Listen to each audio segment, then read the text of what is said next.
Hello, hello, hello. Bonjour, ça va? Good day. Welcome to another Cacoa Tea. I'm trying not to be as loud as I normally are, so I'm trying to be all like mild and composed. And as much as I don't feel like being composed, I feel like being my loud, obnoxious self. But I'm trying to be a lady today. So welcome to another Cacoa Tea. I am so glad to be back with you guys for third season. It's been 3 seasons, 3 amazing seasons. I'm grateful to you and every single person who supported this. Oh my God, like thank you so very much.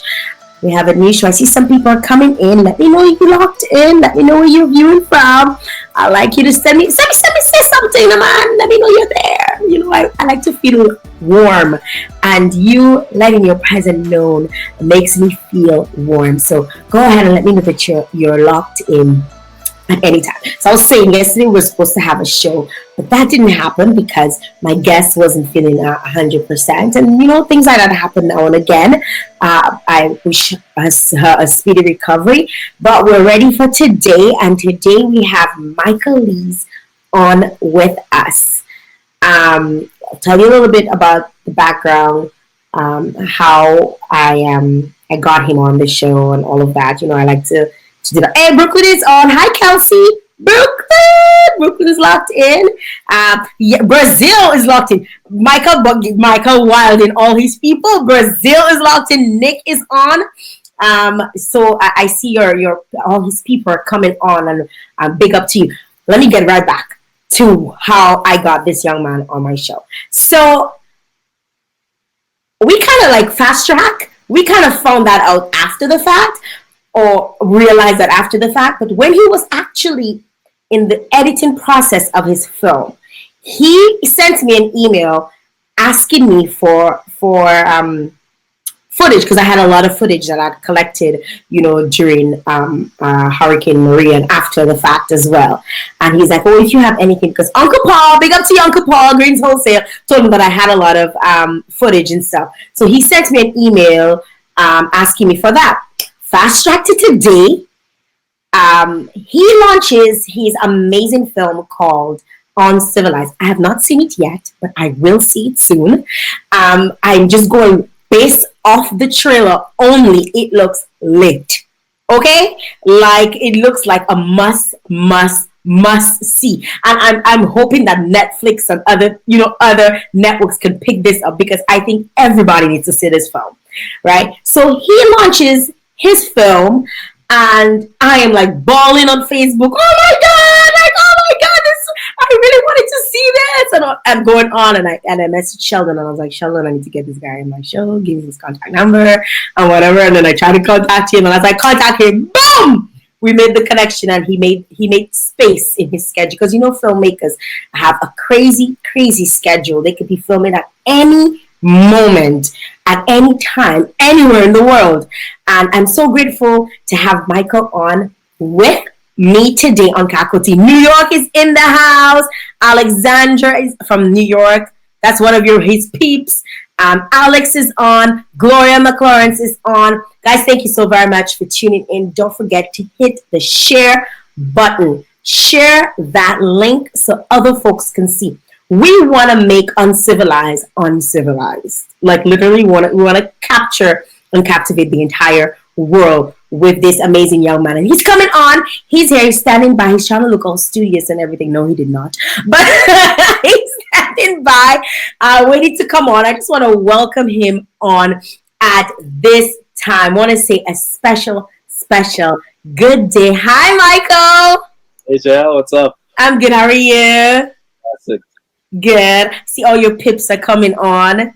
You worldwide, like international, eh? Oh, look at him. He show off. He drinking his, what do you have, Cacoa Tea? something like that. You don't lie. You don't lie. Yes, I have my mug. Mine says fearless. I had to have weather fearless, right? Because you know you're fearless, right? So that is to represent for you. Cheers.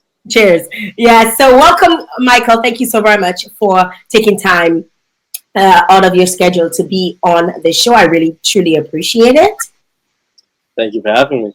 Great. We're gonna get right into it. We're not wasting no time. I was just telling them a little bit about our connection, and last night when we were doing the test run, you were like, "Oh, I think I have footage of you, but we never met. Like we've never actually met, Yeah, right?" you didn't remember me filming that footage. No, I was drinking Cacoa Tea. you, you were filming. I, I was drinking Cacoa Tea. But anyways, he has. Same, same, same. It's not nothing that you can blackmail me with, right? No, nothing like that. Okay, good stuff. Right. So we've never actually we've only virtually met. So we gave our handshakes virtually and all of that.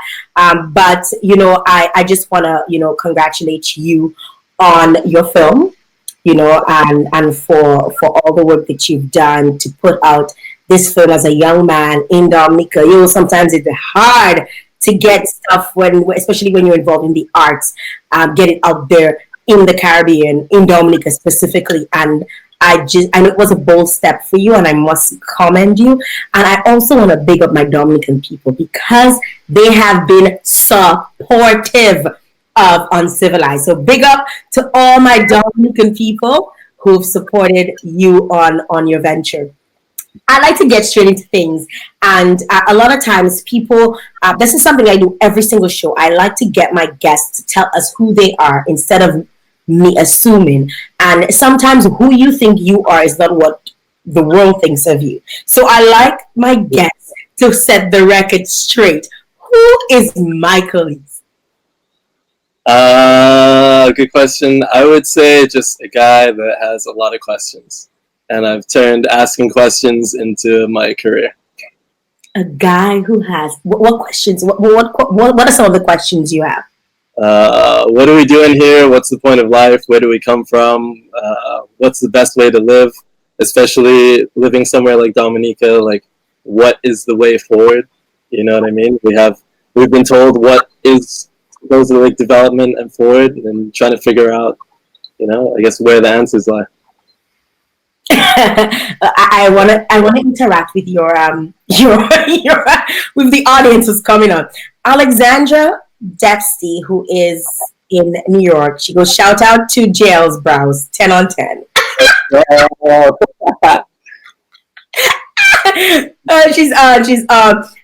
Nick says he's cheesing so hard. Yes, he is. I was about to flip off the camera and then realized I couldn't. So. I realized you were.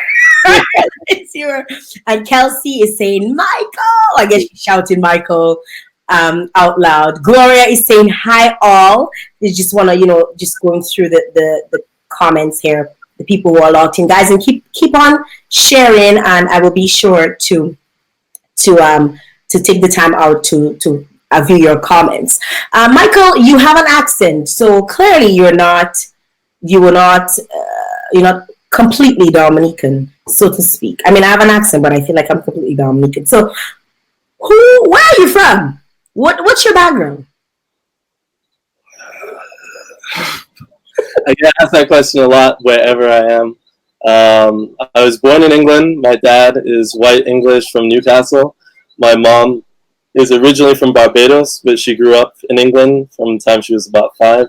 So I used to have like a little British accent that would switch out with Dominican between like home and outside. I want to hear that. I want to hear that British accent. It doesn't exist anymore. I heard that you have an amazing British accent though. Oh, stop it! Don't even go there. But then I was in the States for a while, and it all like got mashed up. So here we are. So what brought you to Dominica? Like the first time around, or coming back? The first time around and coming back. So first time around, my parents were just looking for basically a change in pace of lifestyle, and I think also they realized that they wanted a better place in England to bring up black or mixed kids. And originally they were looking at getting a farm in Guadeloupe. Mm-hmm. And on the way there, my dad saw Dominica in the in-flight magazine. I was just like, oh, this looks dope. And we all came out and everyone loved it. And we've been here 20-something years now. Wow. So wait, so your family literally fell on Dominica? Absolutely. Exactly. And you've totally claimed it for yourself? 100%. How does that work? Well, I mean, growing up, a lot of times I'd be like, all right, I'm not Dominican, I'm British, and this is how we say things, and blah, blah. But after long enough, like, you don't really identify with England. Honestly, I never felt like I identified with America. Like, I was there, I enjoyed it, but I never felt American, even though I kind of sound a little whatever. And at the end of the day, Dominica is the place that I grew up for most of my life and that shaped me. So here I am as a Dominican. Wow. So a lot of your upbringing is deeply rooted in Dominica. 100%. Upbringing and as well, I think just like approach to life and how I see the world is definitely Dominica is the place that shaped that. Well, what makes it so special?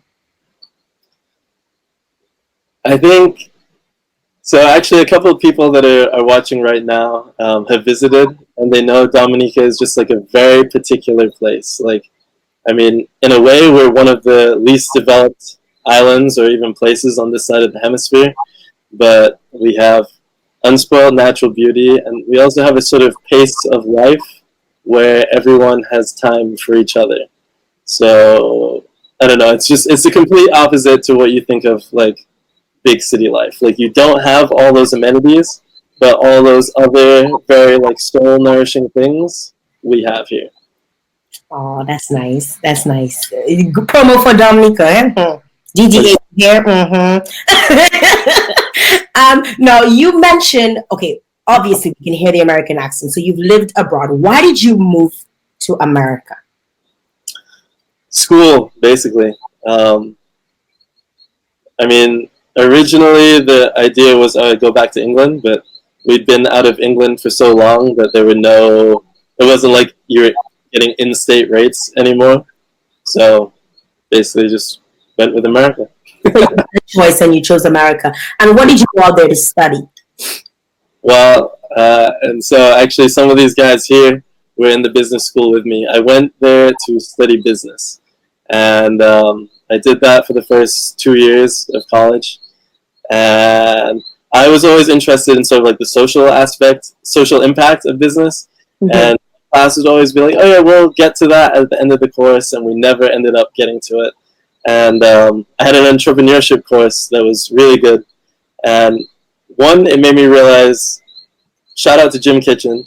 It made me realize that to be a successful like entrepreneur, you need to find what your passion is and then make that your business. And then he also brought the speaker in who basically made me have a flash forward to being 40 years old in a marketing job. And I realized I was going to be suicidal. And so she asked us at the end of class, like, what are you going to do to get your lives on track? And I was like, I'm dropping out of business school. You actually said that? Yeah, 100% in the middle of class.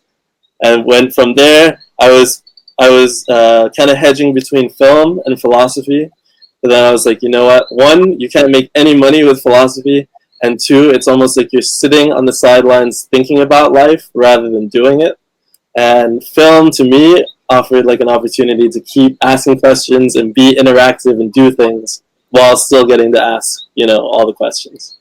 Wow. So you switch over, you decide I'm doing film, and you go for it. What happens next? So while I was in school, I ended up taking a first-person documentary film class that was really cool, and that was probably planted the seeds of Uncivilized and everything else.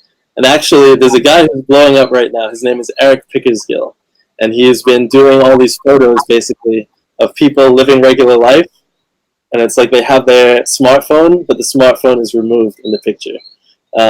But the crazy thing is, he actually started that project in the same class that I was in. He's like all over CNN and everywhere else. Wow.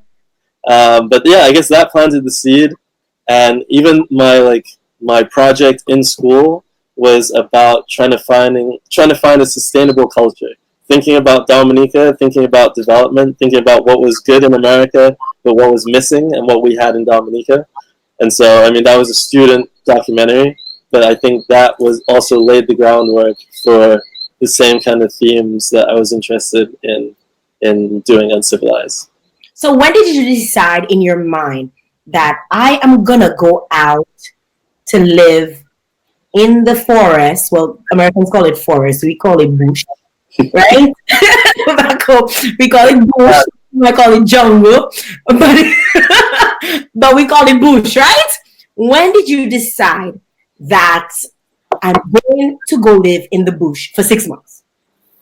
I think it was so the year after I left college, I had like a 1 year visa to stay in the States, and I was living in New York. And I think it was in that time that it may have been brewing before that, but it was in that time that I was like, all right, we're gonna do this thing. And originally, I had a group of people I wanted to do it with, but yeah, basically, while I was in the exact opposite of the bush, that's when I realized I wanted to do this project. Okay, so that was about a year and a half ago, right? No, 2016. that's 3 years ago. Yeah, 2016. Yeah. So 3 years ago, you decide you're going to. How did you strategize where you were gonna go? Where in the which part of the bush you were gonna go?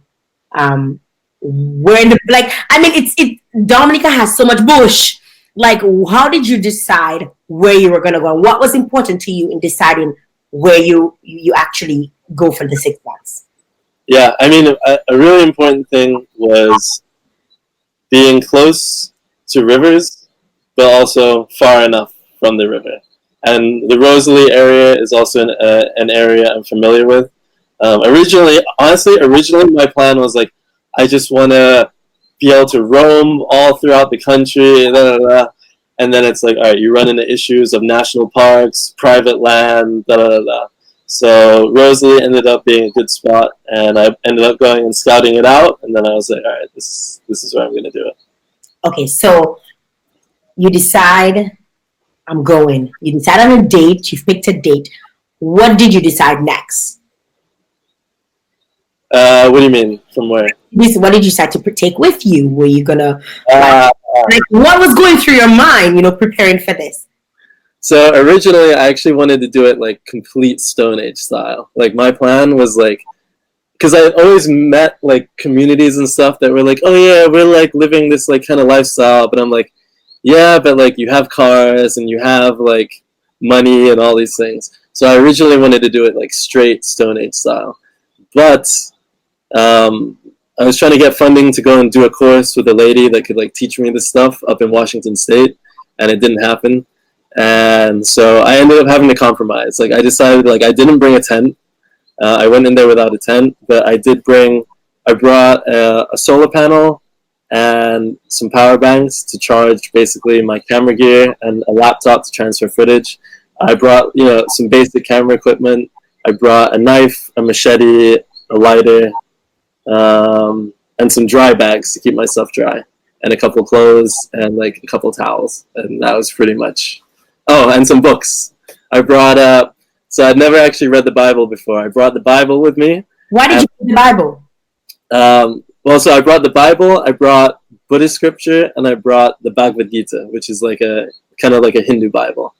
And I guess, I mean, this doesn't even necessarily come through in the movie, but part of my idea was that we are in a time when like the world is dying because we've been consuming way too much.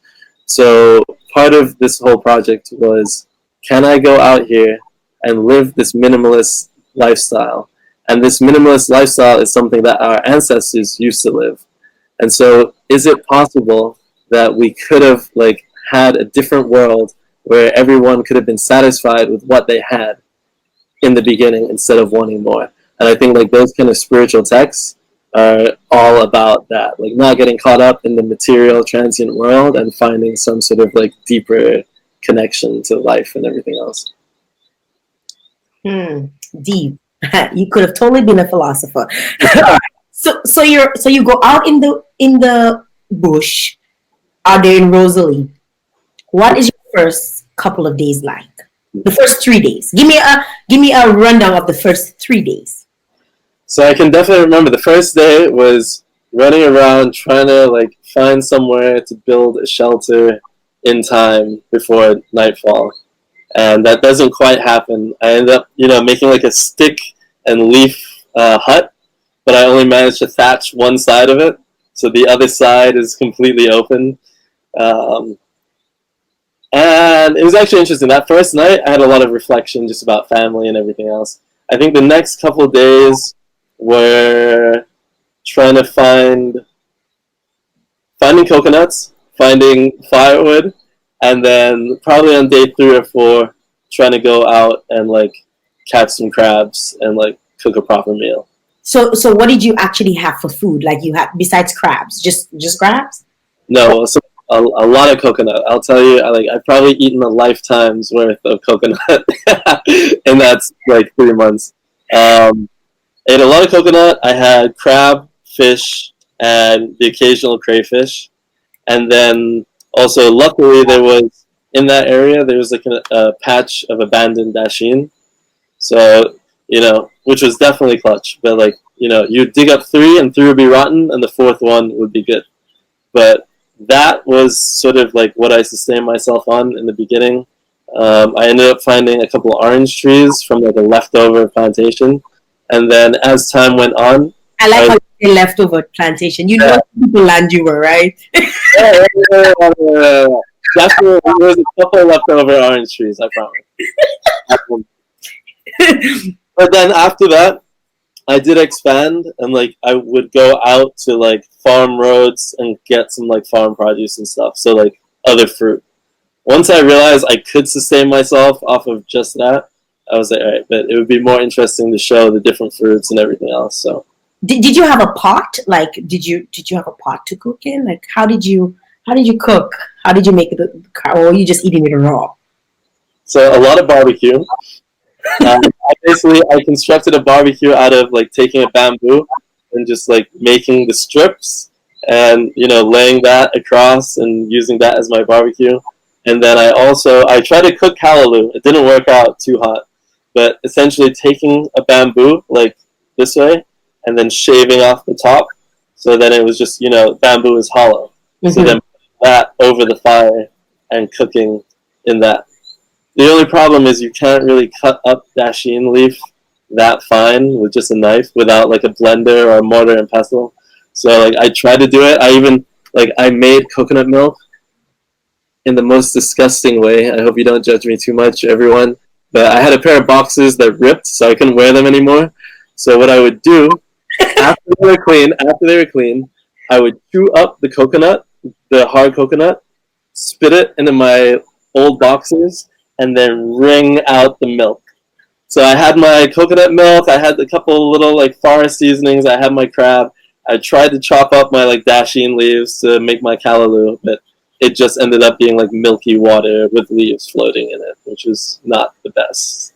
Wow. Okay, so 3 days in, was there any contact with human life? What was your contact? Did you see any animals? What were you seeing while you were out there in the bush for the first week or so? Yeah, so I would say probably for the first 2 or 3 weeks, like basically, I think almost zero contact. I ran into, at some point, maybe 2 weeks in, I ran into a preacher farmer in the middle of the forest, and we ended up having a good conversation about God. And a little bit later, I met another kind of farmer. A ganja planter. I didn't say a word.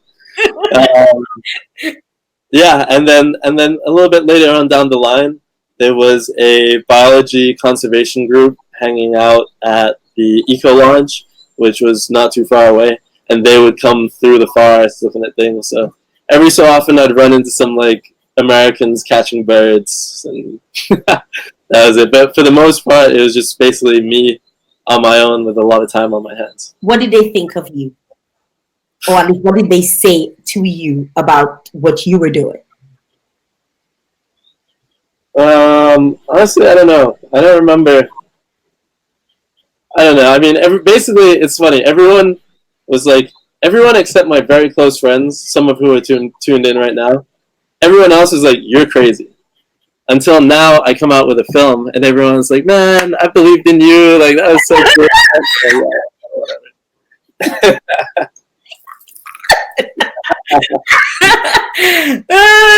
Okay, so you are in the forest or in the bush for a few months.